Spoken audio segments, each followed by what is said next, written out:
live the life beyond the boundaries we set on ourselves, to live and to run boundless, to be inspired, to achieve, to overcome the mountaintop in our life.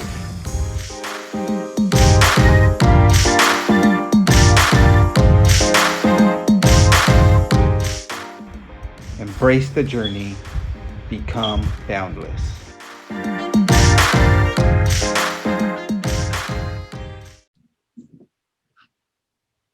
Hello, family. Welcome to another episode of Live, Run, Boundless podcast. Today on the show, we're taking our show on the road once again, somewhat, virtually. We take our show on the road out to Jersey, and that's New Jersey. And today's guest is a Philadelphia-based freelance journalist, have written for numerous I would say newspaper magazines such as New York Times, the Washington Post, and Self, which is Self is something. It's also we got a lot of YouTube workout that I've been doing since the beginning of the pandemic. Health and Maria Clara, if I hope I'm saying that right. Also outside of writing. She had a passion for health, wellness, and culture, and bring her job and passion together, which I like. Also, she ran a few marathons here and there and enjoy hiking. And so we want to get to all of that. But first, family, let's welcome Miss Tonya Russell, aka A Journey to Fit. So first, Miss Tonya, how you doing today? I'm great. Thanks for having me. I'm glad to be here. Yes. I'm glad to have you on. I like I said, like a lot of people have on my show podcast. I saw you on Instagram, and you catch my attention. Just some things, just we're running. Also, some other stuff you're doing also, in your life, with the writing and stuff. I said, man, I gotta really reach out to her, and so you respond. So I definitely appreciate that. So, yes. Boss, I know you had a busy schedule. You mentioned you had a busy schedule the past few months, I might say. Yeah. But since your IG page is called Journey to Fit, so tell the family about your journey, the process, growing up as a kid, and who the person before we at right now. Okay. Yeah. Well, I was a late bloomer as far as sports. Mm-hmm. I started running when I was 16. I ran high school track here in Jersey. Then I ran college track for a little in New York. I went to St. John's University. Then I just fell off the mat.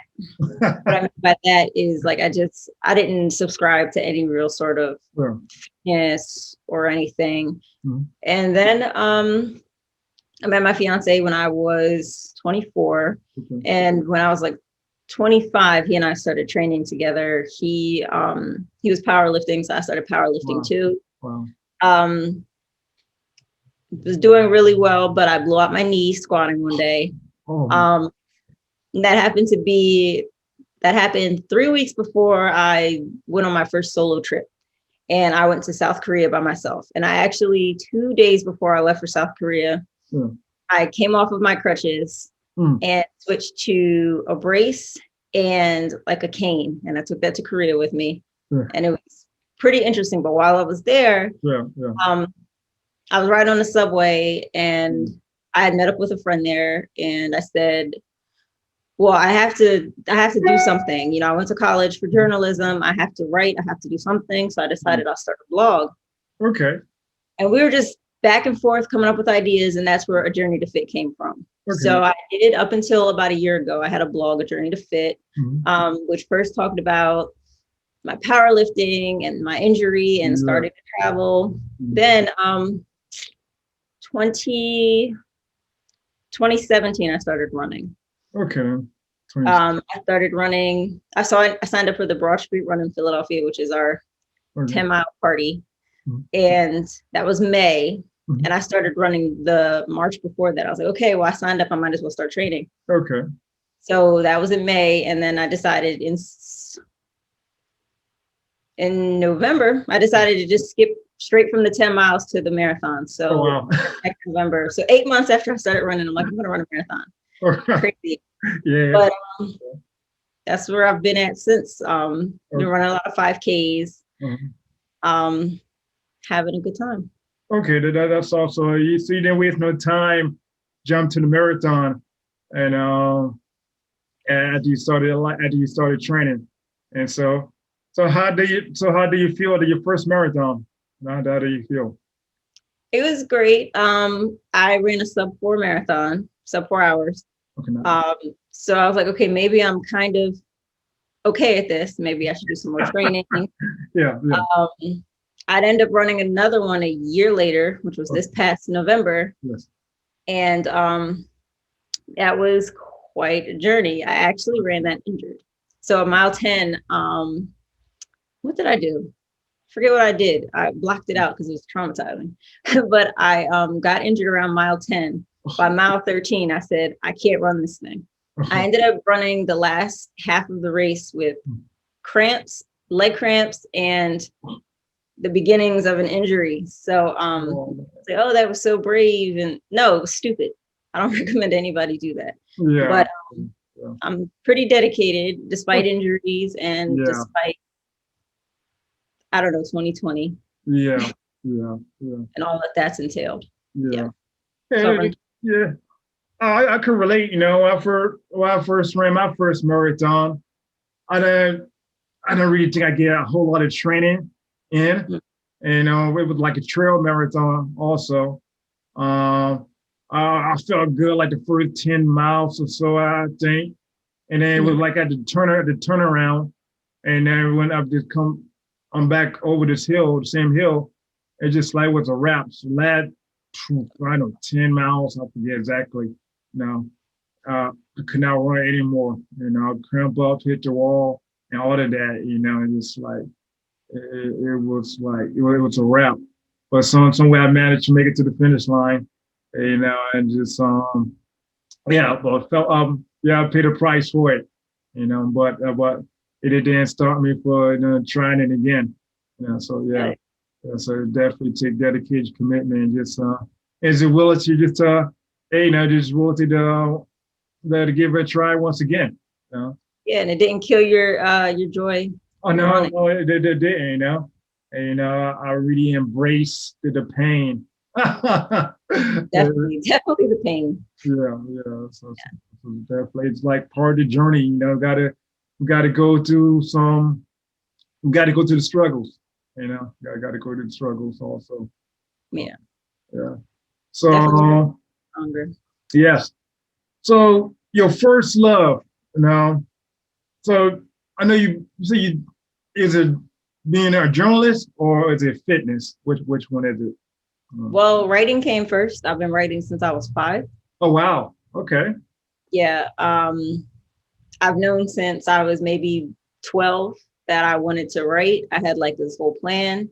I wanted to be like the editor-in-chief of a big magazine. Oh wow. I was 27. Sure. I watched a lot of rom-coms, obviously, because I don't know if you noticed, but like all of the 90s movies, like the romantic comedies, like either the man or the woman was journalists. They were, whatever. So I've known for a long time that I was going to write. Okay. Definitely.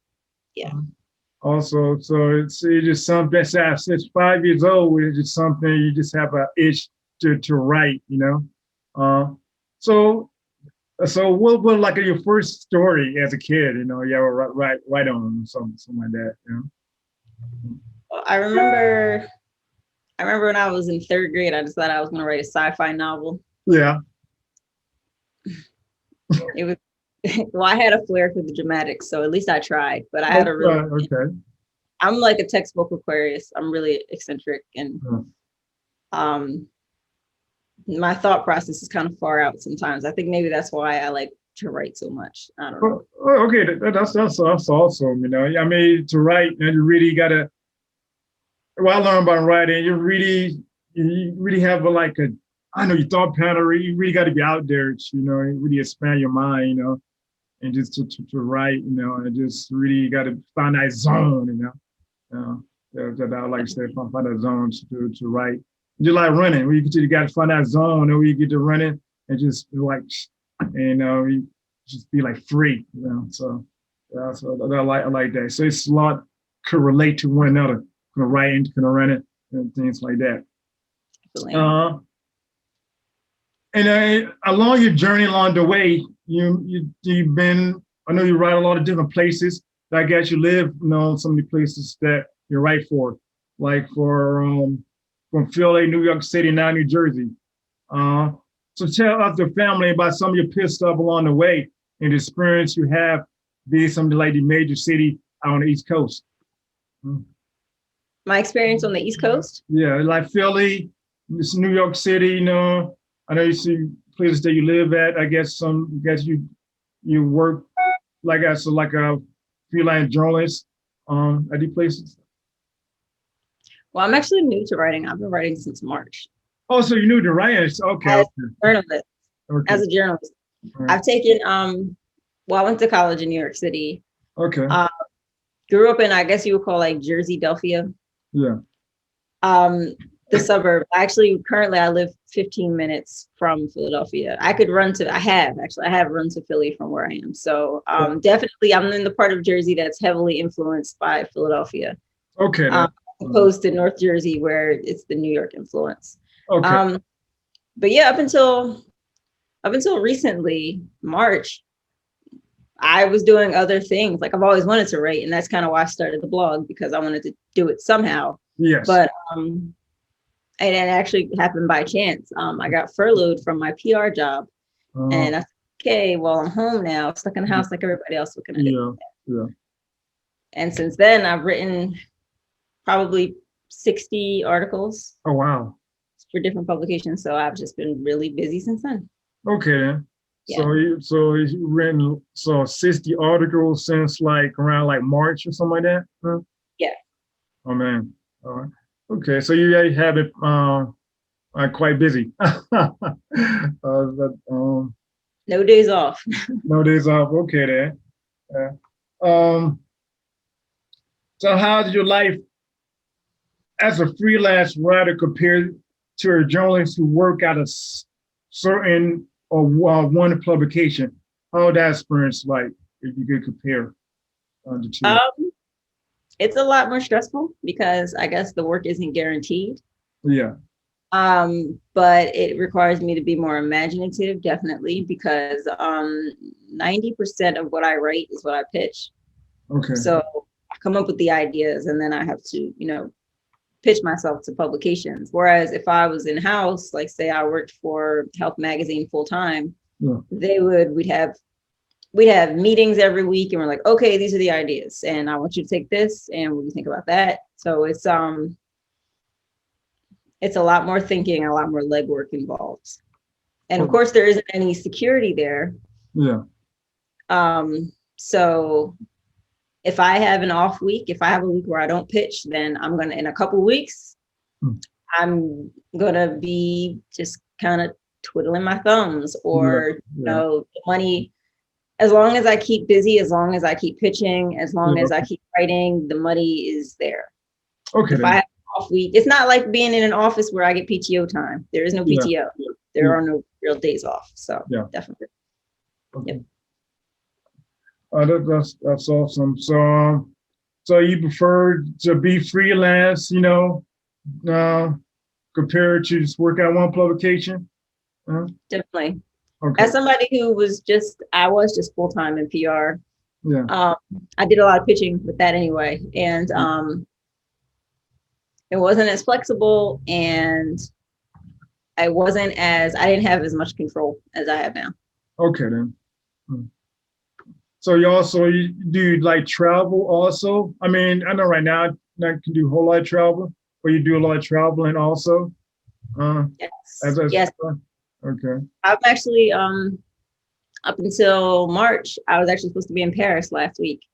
I was taking my mom for her birthday as a surprise. Yeah. But yeah, and then this time last year, I was in Ibiza, Spain. Done a lot of solo traveling. I've been different places in the US. I've been in Australia. I've been in Europe. few different countries in Europe. Okay. Sometimes by myself and sometimes with a friend, but Okay. definitely. And I'm a big fan of active vacations. I run, I hike, I surf. Okay. Yeah, I don't usually do the sitting by the beach with a cocktail. Okay then.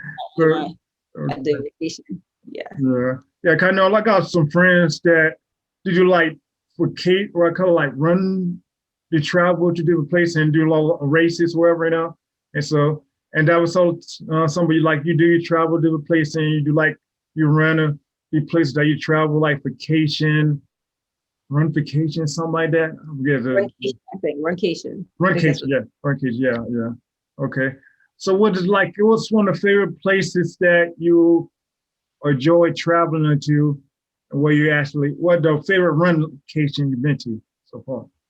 Well, runcations are new because running is kind of new to me. Oh, yeah. Yes. Okay, then. You think? Yeah. As far as a leisurely run, I really enjoyed running in Sydney, Australia. Okay. Let me see, my favorite. Let me think. I've done like the tri-state area. I've done New York, Philadelphia. So my favorite was running in New York not too long ago. I took second place in my age group in my first half marathon. Oh, nice. Congratulations. Thank you. The race was terrible. It was 4 loops and there were 3 hills on each loop. Oh. And it was in August, so it was pretty hot as hell. But definitely it was really surprising. But I love the crowd and I love being able to say that I ran in New York. So So definitely the crowd is wonderful, and just have that energy, and just that support, and just like it's tremendous. Yeah, I never ran there like and I do a lot of trail running. We don't really don't have a whole lot of crowd, so it definitely something different. You really got dig deep within yourself, Definitely the mental toughness for that. Yes, that definitely. So it's a little bit different, but it's cool. It's good. It's good. So your short time running and to fitness, it's probably been to fitness more than to running. How had that impacted your life? It's made me a lot of friends. I'm not going to say I've been a loner, but I wasn't popular in high school. Mm-hmm. And even in adulthood, the bulk of my friends since I moved back to Jersey from New York when I was 24. I'm 32 now. The bulk of my friends have come in the last few years from running. Mm-hmm. There isn't a day where I'm not invited to run a bridge or run and have beers after, or hey, go camping with us this weekend and we're going to trail run. Like whatever the case is. Yeah. So definitely, running has made me social. Oh yeah, definitely. Some people don't just run; it's running, but like running definitely is something social. Build friendships, a lot of hangout, taking pictures, at the run, just chilling, eating, drinking, we're just just like community, I know especially here now, especially here in San Diego area, they have many different running groups. Everybody know one another, and just like we haven't seen each other in a long time, just like one big like a reunion, So it just the connection that's there throughout, So yeah. I'm actually pretty lucky though, because even though I've been running since 2017, I incorporated travel, but fitness into all of my travels. Okay. So actually, the first time I learned how to surf, I was in Australia. The second time I was in Waikiki. Nice. I learned how to I did circus arts in London. Okay. So, somehow fitness just kind of sneaks into all of my plans. Okay. So you're a fitness buff or fitness geek or whatever, And so no matter where you go to, you're trying to do something and do with fitness. So definitely my jam. Yeah. So definitely. So fitness is something you've been to for a long time. but just running just come out like a couple years, you say, maybe ago? Oh, okay then. That's awesome. Yeah, I so wish I yeah, had been sooner, because then I probably would have seen a lot more crazy sights. But yeah. That- it's going upward, right? yeah. That's all I like that, you know. So how have you used your passion for health and wellness and applied to your job as a freelance journalist? How is fitness applied to my job? Yes. So that is most of what I write about.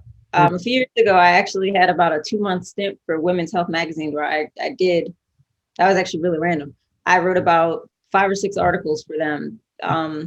They were like in between, I guess they needed someone in-house, but so for 2 months I helped out.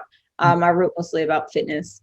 But this year, health is a big thing and it comes easily for me. So probably about 75% of what I've written this year is tied to fitness or health or mental health, which also can tie into fitness because definitely. Exercise can definitely impact your mental health. Yeah, so it's like a big part of it. Because the 10 speaking on that, things that you're right about when it comes to health and wellness, and life and running. Yeah, you recently wrote an article back in April for Runner's World, dealing with coronavirus and runners. And so what brought you to that point in writing that article? Well, I guess that's where you tie in the mental health and the fitness. Yes. I had just joined Twitter, and I'm a part of my local running communities, Run 215, which is Philly, and Run 86, which is Jersey. And there's just been a lot of runner hate on social media. Runners, why are you outside? You guys are so selfish. You're supposed to stay inside. Why aren't you wearing a mask, et cetera, et cetera? Well, we know the science says that you can run as long as you're not in large groups. And if you keep away from people, runners knew early on that we were okay. The rest of the world just didn't know. So, so that was really, I was clapping back at the running haters. And it was well received by runners, but not well received by non-runners. But it was a big split. But and so, have you faced any? I guess you faced any like heat or been in a situation that you were approached by someone who's not a runner? When you've been out and why you running or not, or why you not have a mask on or whatever?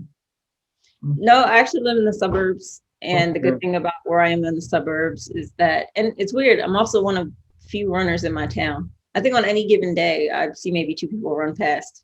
Now, if I were in New York City, or I've actually stayed out of Philly most of the pandemic. Yes. I know it was a big problem for runners in Philly, but being on the Jersey side in the suburbs, I haven't had a problem. I rarely even see people walk their dogs where I am. Okay then. Yeah. I understand. So during your time, we all got like biggest, we got obstacles we had to overcome. And so we come to running, come to hills, come to life, wherever. What are the biggest obstacles or hills you had to climb in your life up to the point where you're at right now? Probably, I lost my dad when I was 19. He died of cancer. I think probably my biggest hurdles all tied into like losing people too soon, or losing them at a young age. So definitely losing my dad at 19. He died. Let me see. School finished in May of my freshman year. July he died. So actually, a lot of my freshman year of college was I had to overcome a lot of just the distractions of my father being in the process of passing. And also, I guess, finances. So I didn't grow up with a lot of money. I grew up in one of those situations where there are people with money around me, but that doesn't entitle me to anyone's money. So I was gonna have to make my own way. I got an academic scholarship, luckily, but college was really tough. It was really tough for me to stay in school because of finances, you know. Yeah. So I took a job like as a cater waiter, which was very interesting. I met a lot of celebrities. It was a little demeaning at times, you know, waiting for people. Yeah. But it paid really well, and that was a big game changer for me, and that helped me to finish school. But and I'm a 5-year student, probably 5.5-year student. So yeah, I think just in life, the biggest hurdles for me have been finishing whatever it is that I'm finishing. Yeah. But it's always a journey to finish something for me. Oh yeah, definitely. You know, I guess just learning how to finish and how to get through this process. And figure out a way. And sometimes it take a while. Yes. Adversity, but I always overcome. So that's the key, just overcome, and just overcome that hill. I like the phrase overcome hills, like when you're running, overcome hills in life. So all got things we got to overcome and just come out better at the end. And so with that, what is your why factor for what you do in your life? What keeps you going and just push and do life, even when it get hard sometimes, just that breakthrough? What keep you going? The fact that it is easier to strive for better than it is to wallow and, succumb to whatever's going on. Quitting feels so much worse than pushing through something and eventually, succeeding. And I remember that. And I remember how miserable it has been to get through things, but I remember how much better it feels to finally make it. Oh, yes. Like a marathon. Marathon. Yeah. Oh, definitely. It don't feel good when you go through that process at the moment. Like I shared plenty of times, so to other people, we're running marathon, ultra marathon for hills. You have to climb a hill, like man, just don't like the process. You don't feel good at the moment. But once you get done, once you get to that top, and just really just look around, just see man, you see the view once you reach your destination. It's a beautiful thing, but know that at the end, kind of help you keep going. With waiting, we just had stick to the process or just being in that moment. So definitely. And so, what brought you the most joy in your life up to now? Knowing that you probably got to do a long life to live, but how brought you the most joy? My family, travel. Okay. I'm obsessed with learning new things. Okay. Always learning will probably be on that list too. Yes. So I'm always in search of something new and exciting. Yeah. Not in like a bad way, like I'm never satisfied, but just wonder. Yeah. That brings me a sense of joy. And like I said, my family and them doing well. And I'm such an animal lover, like animals. Okay. Yeah, I ride horses, and I have 4 fur babies. I have 2 dogs, 2 cats, and seeing animals' personalities.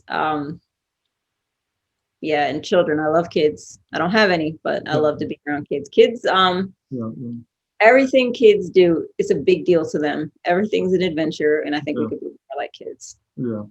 Yeah. Oh, that's I like that. So you like pets, like kids, and just definitely. So you've been riding horses for a long time? Huh? I've been riding so I rode a few times as a teenager and I loved it. But I've been riding since I was 25. Okay then. Nice. Yeah, so about 7 years. I see a lot of horses, but I haven't to ride on any horses. So and maybe one day. It's a joy. Horses are big dogs. Yeah, it's okay then. That's cool. Yeah. As we approach the end. What is your boundless motivation? Your boundless stuff?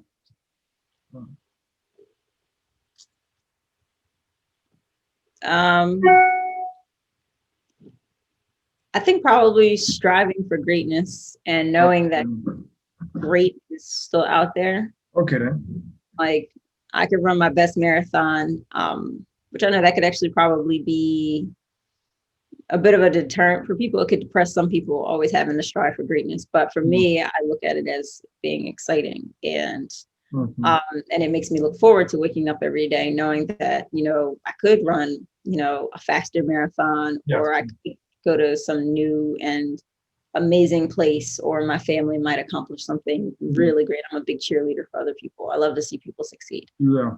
So definitely striving for greatness. Strive for greatness. Okay, then. Balance motivation. All right.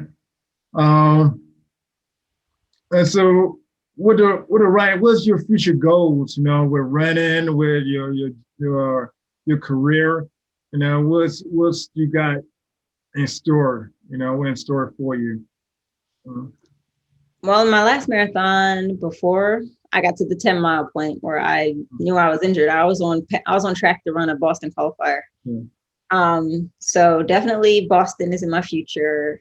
Traveling for more races. As far as I'm trying to figure out my goal for my career, because probably my 5th published article this year was for the New York Times, and I know that that's supposed to be like a really great accomplishment, and I'm grateful for that. Probably writing a book.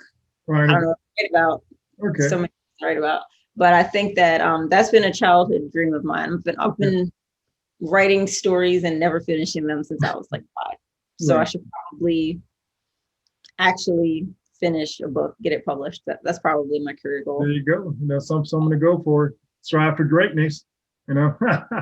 So what would the book be about? Yourself, by your life, or what? Or what would the book be about? This year has been a journey. I've learned a lot about myself this year. I've learned a lot about other people. Part of that has to do with, COVID, seeing how people have responded to being in a pandemic. Some people being defiant, or some people coming together, wanting to protect others. And the same with the election. This is this is just a really crazy year, and I'm learning a lot about people and writing about race and health. And I feel like I'm going to take something away from this year that's going to be worth writing about. So it won't be fiction, because my imagination is not that great these days, but somehow I'm going to write something that reflects on things that I've learned. I like that. That could help someone else. Like that. Yeah. I like that. Right. Just trying to, because, just by helping someone else, like, that's great, because we can use it. Yeah. So what's your book for come out? Just hey, I want to get your first book. Speak that into existence. Okay. So it's cool. Well, thank you. Thank you for the time. Tonya, just spend time with me and the Live Run Boundless family, and just share your story with us in the world. Well, before you go, it's just in life. Last few words you want to leave with us, before we leave. Last few words.